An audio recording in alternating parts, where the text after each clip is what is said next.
Yes, twongeye kubaha ikaze ndetse tubasuhuza mwese mudukurikiye. Aka kanya ni amahirwe tuje tugira ngo tugaragarize ku bantu bumva babyifuza.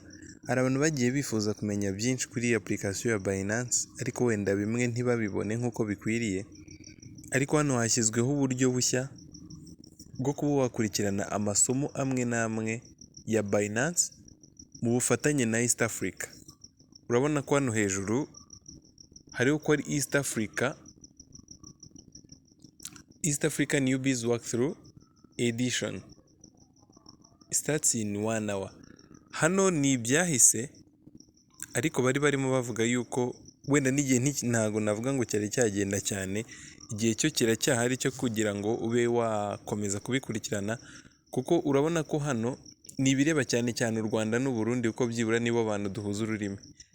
Iga uburyo wakoresha Binance buri cyumweru kuwa Gatanu kuva saa 1:30 kugera saa 2:30 cut time. Ubwo nyine ni amasaha n'ubundi asanzwe.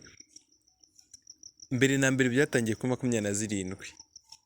Iyi ni email bampaye, wenda nawe ushobora kuba warayakiriye, ariko warayibonye cyangwa utarayakira ukaba ubonye ibi ngibi, ni byiza ko nawe ukeneye kujya ubona amasomo ya Binance wajya ukurikirana ano masomo ni kuri Zoom.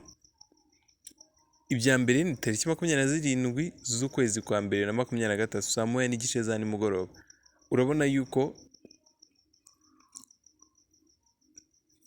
ntago ukwiye kujya ucikwa.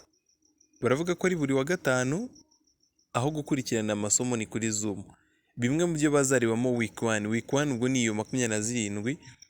Icya mbere ni Binance Exchange, uburyo wafungura, uburyo wa verifya, ndetse n'uburyo waha umutekano account yawe. Week 2 ari nayo sije ya kabiri, bakareba hamwe kuri Binance peer to peer trading, ngo n'ubucuruzi hagati y'umuntu n'undi, and how to be profitable as a merchant, ndetse n'uburyo wakunguka nk'umucuruzi wo kuri Binance. Hanyuma akazi cyumweru cya gatatu ariho bazarebera hamwe spot trading ndetse no gukoresha convert features. Ibi ni spot trading n'undi twayigaragajeho, kumwe ukora trading ariko bitari hamwe, bitari peer to peer, ndetse bitanari feature trading.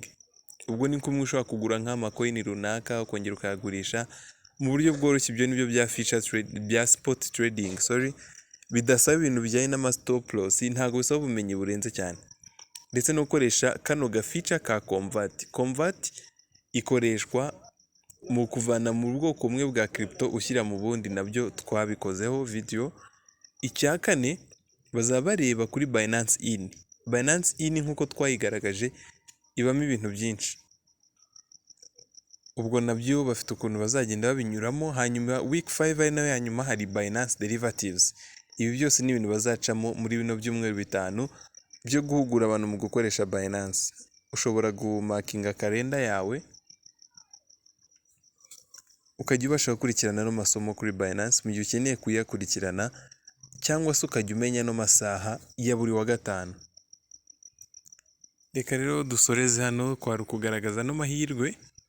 Saa 1 zuzuye za nimugoroba, ntukajya ucikanwa n'aya mahirwe kuri Central African Time. N'ubundi ndumva ni saa 1 zisanzwe, n'ubundi wajya ukurikirana. Mwari kumwe na Robert rero muri Technology, naho ubutaha.